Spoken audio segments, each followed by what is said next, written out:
former defensive coordinator, over 30 years of experience in college football, here with us every Tuesday. And his son right now is even money as far as the Heisman Trophy goes. It is Coach Jimmy Burrow in his regular Tuesday spot. Coach, how are you? Good morning.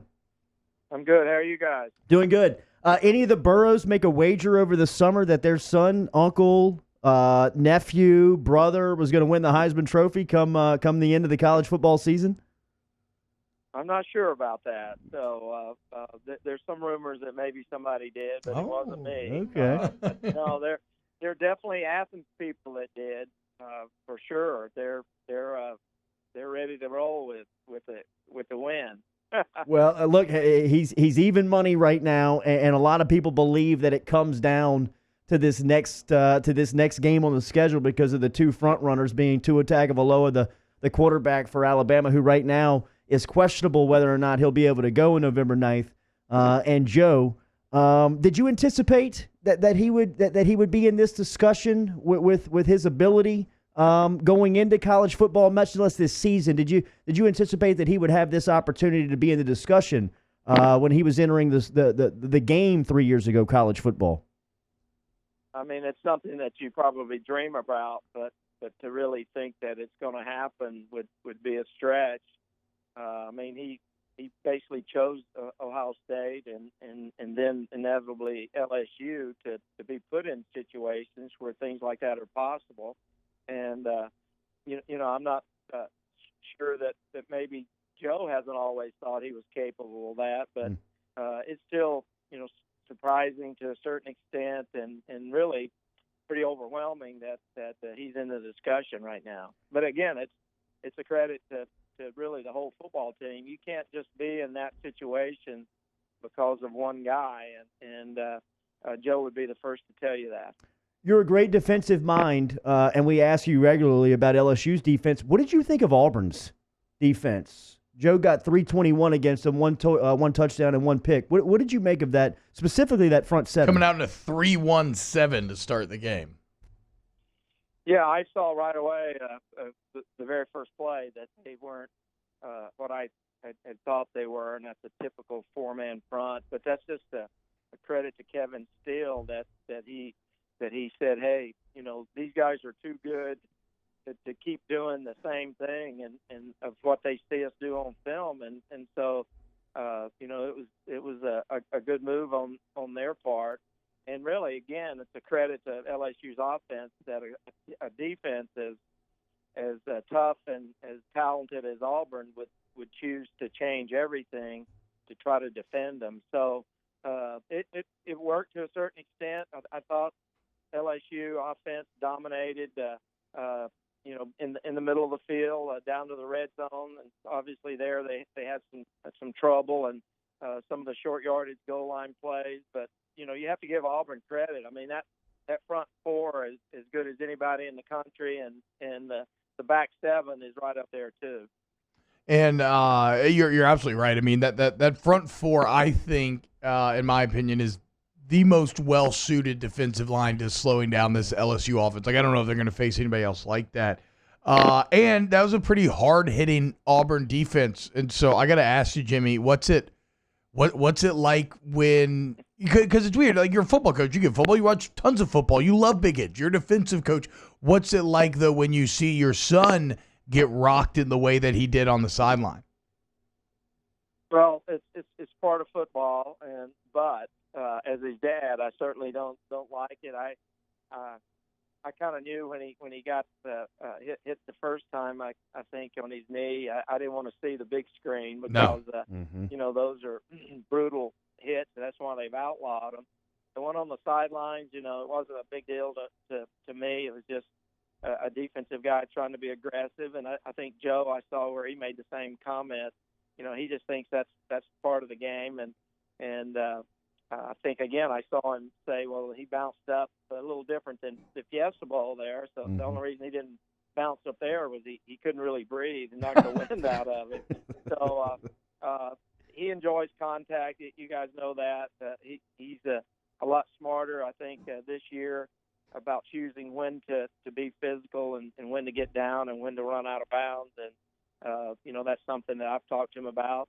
other people have talked to him about. And I think he understands why he needs to do that now. 5 of 6 after that throw and his first touchdown to Marshall. Yeah, so has he always been that way, Coach? Has he always been like because like you said, with the UCF game, with this game, it seems like his response to those hits have been fantastic. Has that been since he's been a little kid? Yeah, I think adversity does bring the best out of him.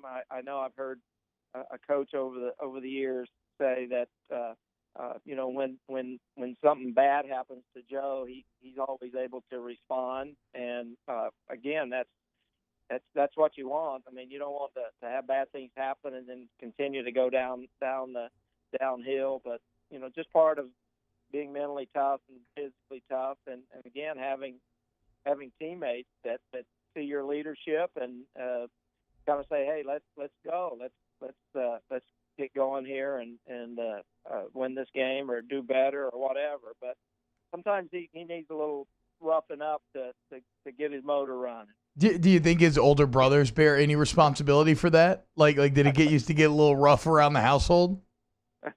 Oh, probably. They were so much older though. They I don't think they tried to be too physical with them, but just knowing that they played football in Nebraska and they were physical defensive players and those type of things, and just them talking about it as he grew up, I'm sure left an impression in his mind. We asked you last week the respect level and I guess the knowledge that you had about Kevin Steele being in the industry of football and specifically defensive football. Same question, this time about Nick Saban. What's your thoughts on Coach Saban?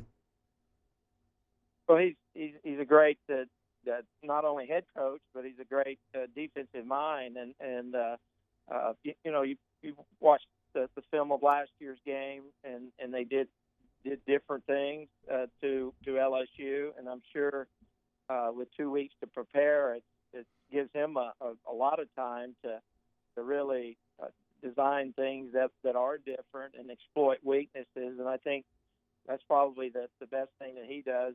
It looks at ways to get pass rushes that outnumber you on one side or the other.